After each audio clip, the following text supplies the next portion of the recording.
So Miami had congregational churches here. However, there were no black congregational churches, no African American or whatever you choose to call us. And the history of the Church of the Open Door started with Marie Faulkner Brown. During that time, the superintendent of the Florida Conference was Superintendent Robbins Ralph.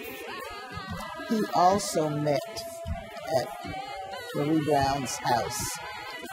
And we had a person who was the pastor of Miami Beach Community Church, the Reverend Dr. Wiley Scott, who also met with a group of us who were at Marie Brown's house. And as they listened to us, I remember Dr. Wiley Scott saying, this is going to be a high potential church. He used the words high potential. That's the way he saw it after listening to us.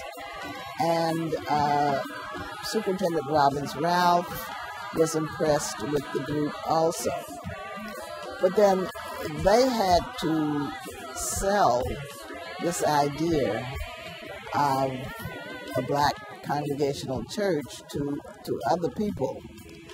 And in an article that Superintendent Ralph wrote, he was explaining why he was supporting the founding of this church, because there were people, some of the people who were good supporters of the Florida Conference were saying, why don't they start a church of their own kind? And one of the things that in his letter, he states that when he talked with Marie, she said that the Congregational Church was of her kind because her father was a Congregational minister. And that was the only church that she knew. They felt that black people would not appreciate the Congregational Church because it is more staid, the order of service, than the African American church, because usually there's more emotionalism in the service, and that they would be more, that African Americans or blacks would be more comfortable in a church that had more emotion involved in it. And then also there would be a problem with getting a qualified minister, but Superintendent Ralph was willing to give this group a try and willing to support it, even though it was not necessarily a popular thing among some of the members.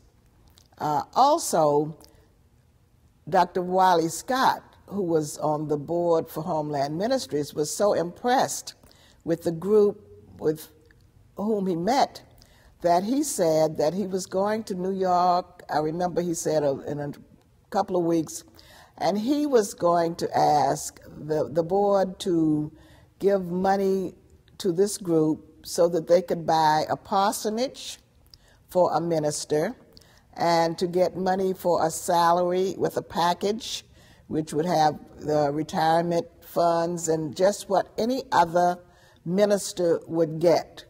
And he was successful in getting monies from our national church to bring a minister in and to pay the salary for about 5 years. And then we would have to, then they would start reducing the contributions, and we would have to start taking on full responsibility.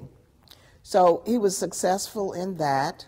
And as we grew, he went back to the board and asked for money to help us to buy this property where we are now located. And we converted one of the houses on the property as a sanctuary. And we named that building McDowell Hall. And so Dr. Wiley Scott was instrumental in helping us to get funds and to convince people that this was a group of people that the national church should invest money in. And he was really successful in that. As a result, we were able to get Dr. McDowell to come as our founding pastor and our minister. And I cannot say enough to describe Dr. McDowell. He was a miracle worker in this community. He was a minister to everybody. Everybody felt that they were special to him. The people in the community who were not members of this church felt that he was their minister. He was a minister of ministers. And he led us in a dynamic way. At one time, we had over 400 members in this church. And so after we called him, we were the Congregational Christian Fellowship. And then we had to get a name, because one of the things that Superintendent Ralph said was whatever name we selected, that is the name that we would be called by. After church one Sunday in the Seventh-day Adventist Auditorium, there was a meeting of the congregation for the naming of the church. Various people submitted various names. I remember Mrs. Tucker gave a name, and she gave the name of the Congregational church that she used to attend in Boston. Mrs. Rose Stewart nominated a name, and she gave the name of the church that she used to attend in Connecticut. Hazel Wright and Enid McNeil were from Thomasville, Georgia, and they used to attend a Congregational church there, and they suggested a name. Mr. Julius, I believe Mr. Julius gave the name Faith Congregational. And then after everybody had given a name, Dr. McDowell suggested the name. And before he suggested the name, he gave a scripture which said, I set before you an open door which no man can shut. And that was in Revelation. I think it was Revelation 3:8 or something like that. I can't quote the exact scripture. But he gave a scripture before suggesting the name. And then the congregation voted. And the majority of the people voted for Church of the Open Door. And that's the official way that the name was selected by the congregation. And we've been called that ever since.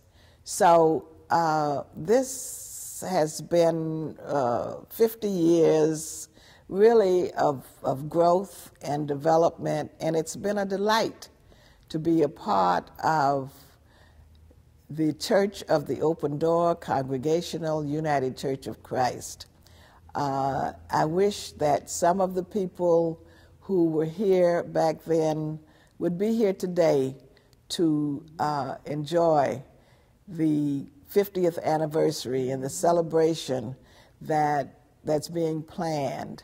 But I know that they are looking down on us from heaven and congratulating us for hanging in here all of this time and for doing the things that we are doing. And the nomination, this church has given much leadership to our national church, and this church has given leadership to the national church and to the Florida Conference. And we're always involved in giving leadership to the denomination and to the community.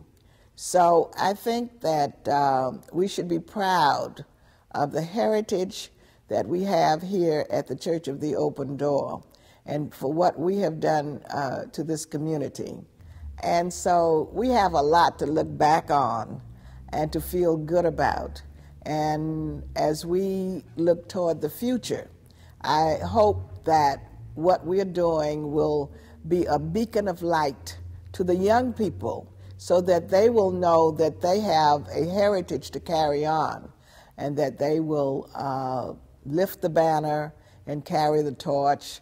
My name is Marie Faulkner Brown, and I came with my husband, Dr. John O. Brown, to Miami when he had completed his training in ophthalmology, because one of his classmates suggested that Miami would be the ideal place since there was no other black ophthalmologist in the state of Florida.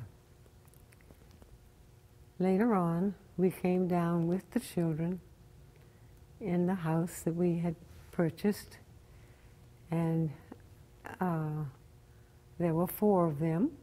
The eldest child, I think at that time, was 7 years old.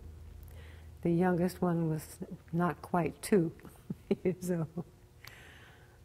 But having been in the house for a few days and all, when Sunday came, it was a question of about the church. And because my father had been a congregational minister, that is what I grew up with, Congregationalism, and I would want my children to have that same experience. So I called my father, who at that time was living in Wildwood, New Jersey, and asked him what he recommended that I might do for us to have a church. Because actually, Dr. Brown and I had visited several churches in the community, or I should say even in Miami. And the services were good, but they were not like the Congregational church. So when I called my dad said, well, he said there were 40 United Christian churches, American Missionary Association churches in the country. And he felt that there might be those, if I could look around and find graduates from those colleges. And perhaps they might still be interested because that's the kind of service that is used in the UCC churches. Colleges. And that's an unusual thing in that this church is not near any college, really. But it was received well by the community. So what I did was ask around and find out those who would be interested and those who have been graduates. And I was able to find 10 of them. So because we were just 10 of us and a few friends that we asked to come, we called ourselves the Congregational Christian Fellowship. And we remained that way until we actually could qualify as a church number, which I think had to be 75 in order to qualify for a church. And then we were allowed to use the Seventh-day Adventist auditorium because they met on Saturdays and not Sundays. and we used visiting pastors from the Congregational churches locally. And it worked out very well. And then Robbins Ralph visited with us at a special meeting at my home. And we had a chance to discuss our situation. And he felt that we really, when we did reach 75 members, we would qualify for a congregational church. And that's what we were working toward. I think during that time, though, because we were growing so rapidly, we started looking for a place for the church. I mean, where we were going to go when we left the Seventh-day Adventist auditorium. And as Mrs. Pinkney has said, through Robbins Ralph, we were able to get support and help in making this decision, and as to where we would be and what the situation would be. We wanted this property because it had 2 or 3 buildings on it, and also eventually I think we bought the house. We were able, through the national office, to purchase the properties with our help, of course. And it took us several years really to try to get it into, what should I say, get us into the situation of being able to build a church. But in the meantime, we used one of the buildings for our church and used the other buildings for services and Sunday school and things like that. And then, I don't know, remember the year that we built this sanctuary that we have here now. And he was with us, I think, 4 years when he retired again, and we were able to, we got another minister, Reverend Harold Long. And Reverend Long was much younger, of course, and he did a good job of getting, you know, the growth of the church still active. Reverend Long retired from us, and Reverend Faulkner took the position of pastor for the church at that time. And Reverend Faulkner had a wife and 1 or 2. Yeah, well, eventually 2. Yeah, he had one when they came, and one after they were here for a while. And the church was still, you know, still growing. As you try to give historical information, you always forget something. Oh, yeah. And one of the couple of the things that I forgot to mention, one was about the wonderful work that Reverend Charles Wicks did as he was our first interim minister. And he taught us what congregational ministry was all about, because most of us came from some other denomination, and we did not understand congregationalism. William Johnson, he was our first minister of music. And because of Marie and because of Dr. Faulkner, he was a Fisk graduate. He was willing to play for us free of charge. And Dr. Wicks said, no, now we're going to have to learn how to develop a budget.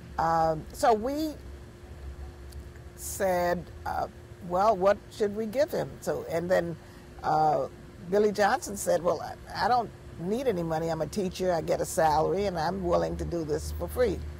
And Reverend Wicks said, no, we're going to put something in the budget, even if it's just $1. so that we can start paying our way. That's one of the things. He taught us how to develop, to have a trustee board and the diaconate board and the various other committees of the church. And I thought that he did a very good job in giving us a good foundation. And of course, Dr. McDowell built on that. Another one of the interim ministers that we forgot to mention was Reverend Ernest Hamlin. And he served the congregation well. So we don't want to omit anyone. And I think we did mention Reverend Greg Sieber, who also served as an interim. And I think that as we look back, we can look back on that, and then we project in the future, and we can look forward to having continued good leadership, which will help us to stay alive. Marie, did you forget something? No. As I did? No, because you covered basically, I think, what we had omitted without realizing, that we've done that. But I just feel, just as we are sitting here right now, looking at what we have accomplished in the buildings of the church, and the sanctuary itself, when you know where we've come from, this has been a real accomplishment, and I think it has meant a great deal to the community and to this more than just the community. I think it's been, touches. I mean, people, when you say the Church of the Open Door, people say, "Oh yeah, Mm-hmm. I know where that is," or something, and I will say, of course, come on by anytime. Mm-hmm. And also, I have to say how thankful I am that they're giving me all the credit for it, because they have a whole big, I don't want to say monument, but that you notice at the front of the entrance there to the office, to the classrooms and the offices. And there's just so much here that it's hard to visualize as much as we actually have, because when I started out, I was only interested in having a church with my children. Well, Marie, I think that people need to know, because, one of the things is that when people come here now and they see the beautiful grounds and they see the buildings and they see what we have here, they don't really understand the struggle that it took to get to this point. Yes. And if they had been back there then to see you working so hard, because you worked very hard, you were like a minister, really, in starting, getting us together, and you worked on the order of service. The big group, the big congregation, was when your father came. That was the first time that we had a morning service. When Dr. Faulkner came, that when he made his winter visit here, and people came from everywhere. We have a picture of that. Yes, we do have a picture of that. And the Seventh-day Adventist Church was packed. It was full. It was to capacity, because people wanted to see Dr. Faulkner, and especially those who had graduated from Fisk University. They wanted to come and they wanted to pay homage to him, and people who knew of him. And so it was a great service and a great congregation. But the hard work that you put into doing what we, even before Dr. Charles Wicks came, just holding the group together. Oh, yes. And making sure that we had those Vesper services. It just didn't happen. Work went into that. Energy went into it.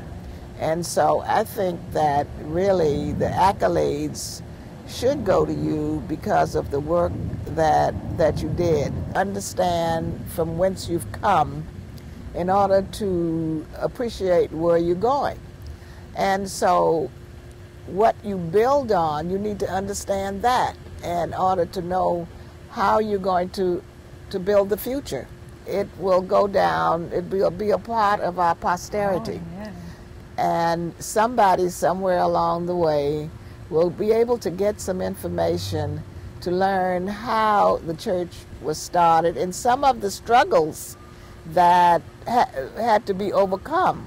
Some of the struggles, we don't talk about it. We don't talk about the struggle of Superintendent Robbins Ralph and how he had to convince the rest of the Florida Conference that there should be a black church here in Miami. And we don't talk about the Wiley Scotts who had to convince the national church that they should invest money in this small group of people. So we need to just reach back and pull out all the stops and just let people know that this was a struggle. What they see here now didn't just happen, that people paid a price to get to where we are. And I'm just hoping that the younger generation and new members can appreciate from whence we have come and can appreciate upon whose shoulders we stand, so that they will too be stepping stones for people to come and to continue the church, because that's what it's all about. We have to continue, we have to grow, and we have to be a light, a beacon of light to the communities, so they will come in and share. I think that each person who comes and everybody who comes, everybody needs to feel that they can make a contribution. Yeah. This is the church of the open door, and the door is open to all of us to make our contribution. I think that we've done a good piece of work, and we have more work to do.